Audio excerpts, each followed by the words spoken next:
King Kong is one of those rare films that just gets better and better with age. This is because we watch it now as a 1930s fable that has transcended its own time and has become an American myth.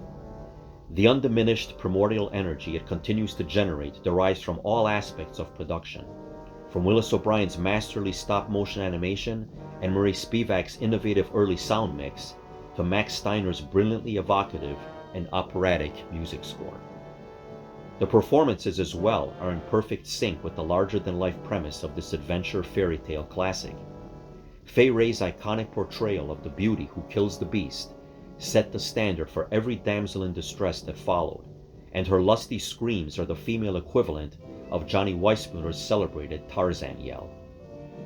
Most amazing of all is Kong himself, who projects such a distinctive personality that we willingly dismiss the fact that he is only a visual effect. Who can forget those expressive blinking eyes of his at the hotel window when he recognizes Fay Wray?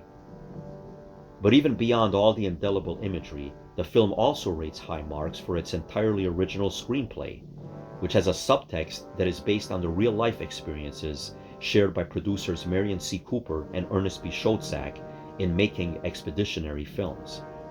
This essential autobiographical approach drives the first third of King Kong, and serves effectively as build-up to the wild fantasy that ultimately takes over.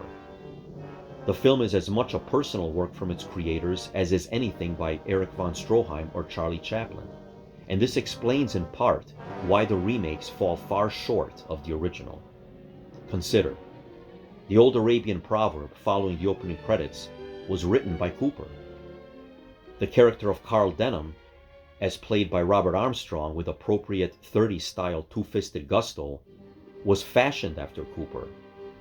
The girl-shy first mate, Jack Driscoll, played by Bruce Cabot in a rare heroic role, was based on Schoedsack, and the pilots machine-gunning Kong in that famous fantastic finale atop the newly built Empire State Building are none other than Cooper and Schoedsack.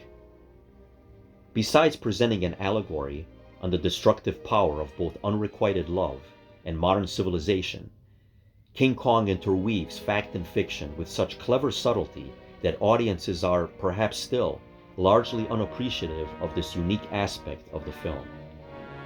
While the narrative is ostensibly simple, there's a lot more under the surface that penetrates our subconscious, and a closer examination reveals intriguing parallels and timeless themes that go beyond social and cultural boundaries. It's simply a great, shrewdly conceived piece of escapist entertainment that endures, inviting us back for repeated viewings, so that when all is said and done, we realize that there is really only one King Kong.